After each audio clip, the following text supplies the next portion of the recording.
നമ്മുടെ തമ്മിൽ കണ്ടുവന്ന ഒരു ഭൂരിഭാഗം ആൾക്കാർക്കും അറിയാം സ്കാർഫേസ് ആരാന്ന്.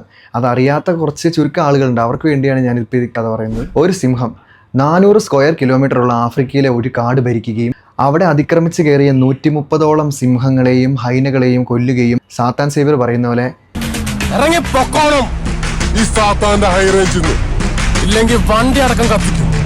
എന്നും പറഞ്ഞ് തൻ്റെ ടെറിട്ടറിയിലുള്ള തടാകത്തിലെ മുതലകളെയെല്ലാം തൻ്റെ ഗാംഭീര്യം കൊണ്ടും തൻ്റെ ആ ഒരു പൗരുഷം കൊണ്ടും തൻ്റെ ടെറിട്ടറി വിട്ട് ഓടിപ്പിച്ച ഒരു സിംഹത്തിൻ്റെ കഥയാണ് ഇന്ന് ഞാൻ പറയുന്നത്.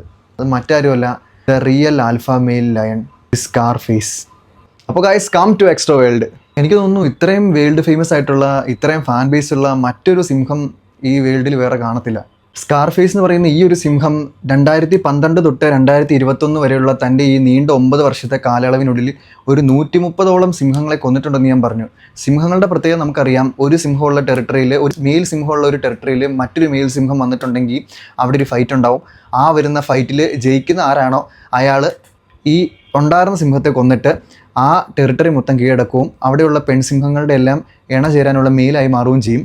എന്നിട്ട് ഈ മെയിൽ സിംഹത്തിൻ്റെ കബ്ബ്, അതായത് ഈ മരിച്ച മെയിൽ സിംഹത്തിൻ്റെ കുഞ്ഞവിടെ ഉണ്ടെങ്കിൽ അതിനെല്ലാം കൊന്നു കളഞ്ഞിട്ട് ഈ ബാക്കിയുള്ള പെൺസിംഹങ്ങളിൽ ഈ ജയിച്ച സിംഹത്തിൻ്റെ കുഞ്ഞുങ്ങളെ ഉൽപ്പാദിക്കുകയാണ് ഇവർ ചെയ്യാറ് സാധാരണ. അപ്പോൾ ഇതുപോലെ തൻ്റെ ടെറിട്ടറിയിൽ വന്ന 130ഓളം സിംഹങ്ങളെ സ്കാർ ഒറ്റയ്ക്ക് കൊന്നെന്നാണ് പറയുന്നത്. അപ്പോൾ തന്നെ നമുക്ക് സ്കാറിൻ്റെ സ്ട്രെങ്ത് എന്താണെന്ന് നമുക്ക് മനസ്സിലാക്കാവുന്നേ ഉള്ളൂ.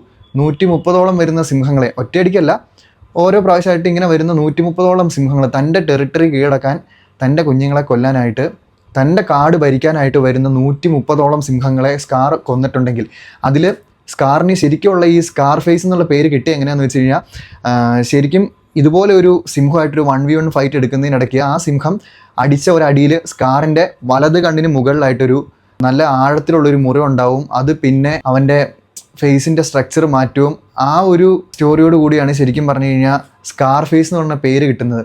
പിന്നെ ഇത്രയും വേൾഡ് ഫേമസ് ആയിട്ടുള്ള ഒരു ലയൺ ഉണ്ടോ എന്ന് ചോദിച്ചു കഴിഞ്ഞാൽ ഇല്ലെന്ന് തന്നെ പറയാം. കാരണം ഇൻ്റർനാഷണൽ ഫോട്ടോഗ്രാഫേഴ്സ് തുടങ്ങി സ്കാറിനെ കാണാൻ തന്നെ ഒരു വലിയ ജനക്കൂട്ടം ആഫ്രിക്കയിലെ ഈ കെനിയ എന്ന് പറയുന്ന സ്ഥലത്തേക്ക് വരുന്നുണ്ട്. അവിടെ at A time jeep safari 5 ജീപ്പൊക്കെയാണ് അനുവദിക്കുള്ളൂ എന്ന് കേട്ടിട്ടുള്ളത്. അപ്പോൾ ജീപ്പിൽ സഫാരിക്കായിട്ട് ഈ ടൂറിസ്റ്റ് ആൾക്കാരൊക്കെ കൊണ്ടുപോകുമ്പോൾ ഗൈഡ് ഓൾറെഡി സ്കാറിനെ കണ്ടിട്ടുണ്ടെങ്കിൽ ദൂരേന്നേ ഗൈഡ് പറയും സ്കാർ ഉണ്ടെന്ന് പറഞ്ഞ് ഇവരെ അറിയിക്കും. സ്കാറിനെ കാണാൻ വേണ്ടി തന്നെയും ഫോട്ടോ എടുക്കാൻ വേണ്ടി തന്നെയാണ് ഇത്രയും വിദേശത്തുള്ള ആൾക്കാർ മൊത്തം ഈ കെനിയയിൽ വരുന്നത്. ഈ 130 സിംഹങ്ങളെ കൂടാതെ ഒരു 400 ഹൈനകളെയും കൊന്നിട്ടുണ്ടെന്ന് ഞാൻ പറഞ്ഞായിരുന്നു ആദ്യം. അതും കൂടാതെ ഒരു ഹിപ്പോപ്പൊട്ടാമസിന് ഈ പറയുന്ന സ്കാർ തീർത്തിട്ടുണ്ട്. ഹിപ്പോപ്പൊട്ടാമസ് എന്ന് പറയുമ്പോൾ നമുക്കറിയാം സിംഹത്തിൻ്റെ ബൈറ്റ് ഫോഴ്സ് 1000 to 1500 സംതിങ് ആണ്. അതിലും എത്രയോ കൂടുതലാണ് ഈ ഹിപ്പോപ്പൊട്ടാമസിൻ്റെ ബൈറ്റ് ഫോഴ്സ്.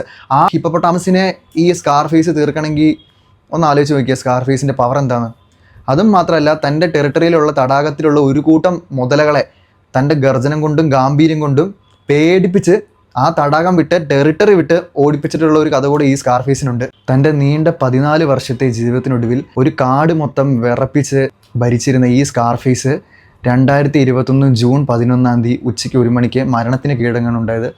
അതും മറ്റു സിംഹങ്ങളെ പോലെ വേറൊരു സിംഹവുമായിട്ട് ഫൈറ്റ് എടുത്ത് അങ്ങനെ മരിക്കുകയല്ല ചെയ്തത്.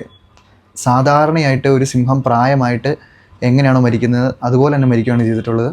അതും കെനിയയിലെ മസായി എന്ന് പറയുന്ന ഒരു നാഷണൽ പാർക്കിൽ വെച്ചാണ് ഈ സ്കാർഫേസ് മരിക്കുന്നത്. അപ്പോൾ വളരെ ചുരുക്കത്തിൽ സ്കാർഫേസ് എന്താണെന്ന് പറഞ്ഞ് മനസ്സിലാക്കാൻ സാധിച്ചു എന്നാണ് എൻ്റെ വിശ്വാസം. ഇതിൻ്റെ ഫുൾ സ്റ്റോറി വേണമെങ്കിൽ ജസ്റ്റ് ഒന്ന് കമൻറ്റ് ചെയ്യുക. അപ്പോൾ ഓക്കെ, എല്ലാവരും ലൈക്ക് ചെയ്യുക, ഷെയർ ചെയ്യുക, ബെല്ലൈക്കൺ അടിച്ച് പൊട്ടിക്കുക. ബൈ.